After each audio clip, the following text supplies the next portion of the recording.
Hi there. So this is kind of a follow-up on my previous rant. I was ranting about the 6 things that I kind of miss about Iceland after having lived abroad for the past 18 years. Subscribe to the channel. It's down there somewhere. Check out my podcast on Spotify, Google Podcast, or Apple Podcast, the Blah Blah Bunker.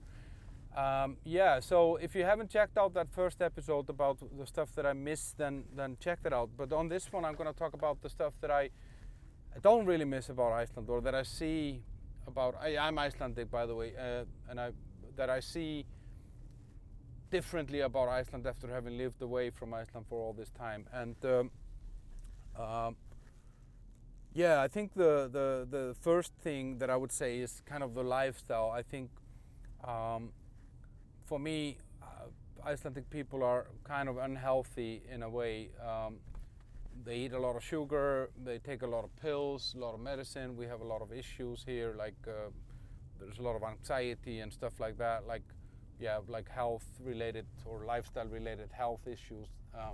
I don't like that, and I don't think that that we are seeing it, or Icelandic people are seeing it for what it is actually, because now we are kind of ranking badly, or we are in a bad place on a lot of kind of global rankings when it comes to these things, and I think I think we have a very high sugar intake, for example, and I think it's having a devastating effect on the nation. I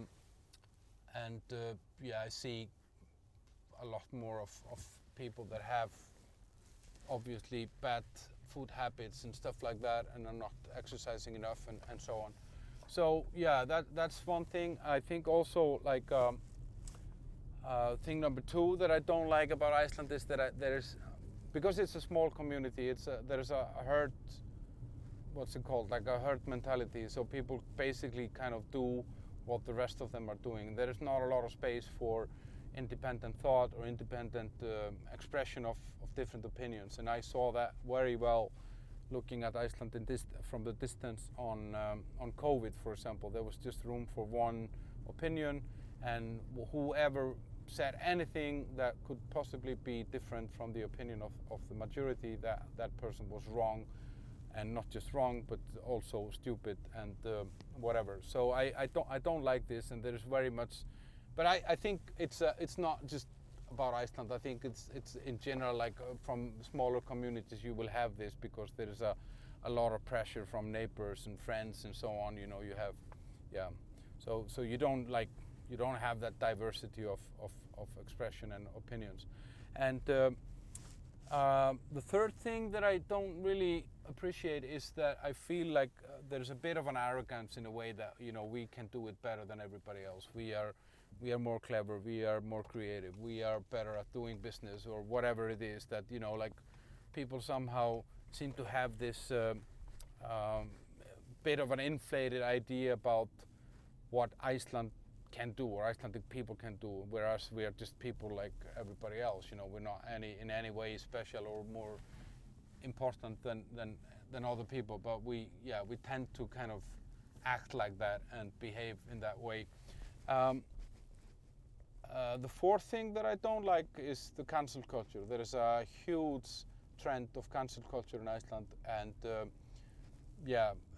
people who make mistakes rarely, right now at least, seem to have a way back into the society. So we have a very efficient court system and a legal system that is very, you know, good actually, if you compare it to other countries, where, you know, people can actually settle their cases. We have a uncorrupted police and all that, but still, despite that, we seem to take the, you know, matters into our own hands and cancel people for, you know, whatever reason, and then no one cares when they actually find out later through the legal system and the court system that the person wasn't even guilty. So we serve the punishment very early, the fifth thing that I kind of don't like is that we lost our food traditions. We don't really, you know, when I moved to the Czech Republic, and same was when I lived in Denmark, then, no, I'm just driving in a circle here. When I lived in those countries, we had like I felt like I was eating traditional foods. I was eating the food that the nation had been eating for years, and a traditional Czech meal, for example, is something that they've been eating for over 100 years.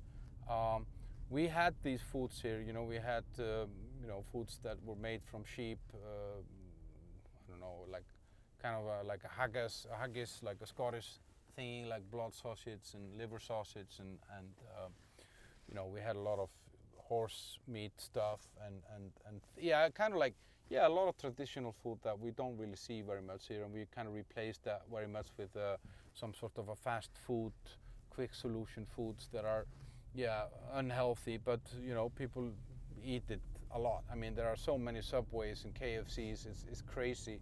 And it always bothers me when I see it's so cool in Iceland they couldn't even keep out McDonald's. Yeah, it's not because we don't like fast food. It's just because we ate too much KFC. We didn't have money to eat in McDonald's as well. So, yeah, I don't like that we've kind of abandoned our kind of wholesome natural foods and exchanged it for a lot of fast foods and quick solutions that are, yeah, making people unhealthy and fat and whatever, And then the sixth thing that I think, you can't really talk about Iceland without talking about the weather. I didn't realize how horrible it is and how unreliable the weather in Iceland is until I moved away, because here you can't really plan anything, like the weather here changes in a matter of minutes. My first day here on this trip, as an example, I woke up on a Friday morning, and I went out and it was sunny, and I went for a run. It was great. And then when I finished the run, it was snowing. And then it rained later that day, and then it became windy. So, you have literally like 4 seasons just in like 4 hours. And this means that you can't really, you can't plan very much. I mean, if you go camping, you have to have all the gear. You have to have rain gear, even if the forecast doesn't say rain, because it can change really fast. And it limits what you can do. I mean, when I lived in Iceland, I drove much more than I do. Oh, okay, this is stupid. I'm saying this in a rant from a car, and then I rant from my car in Prague. But I spent very little time in the car in back home in Prague. In Iceland, you have to have a car, and I would drive everywhere. And when I tell people here, no, I will just walk, and they say, well, it's really far. And I said, no, it's like 2 kilometers. Icelandic person would be very surprised, because they would drive, because they don't want to take the risk of, getting rained on or snowed on or whatever. So yeah, that is a massive factor that affects lifestyle and stuff like that. And I appreciate it when I moved to Denmark and then to Prague. We have longer summers, we have milder winters, and more kind of, I don't know, foreseeability or predictability on the weather than we have here in Iceland. So yeah, these are the things that I don't really miss about Iceland, or I see in a way that I don't necessarily like very much.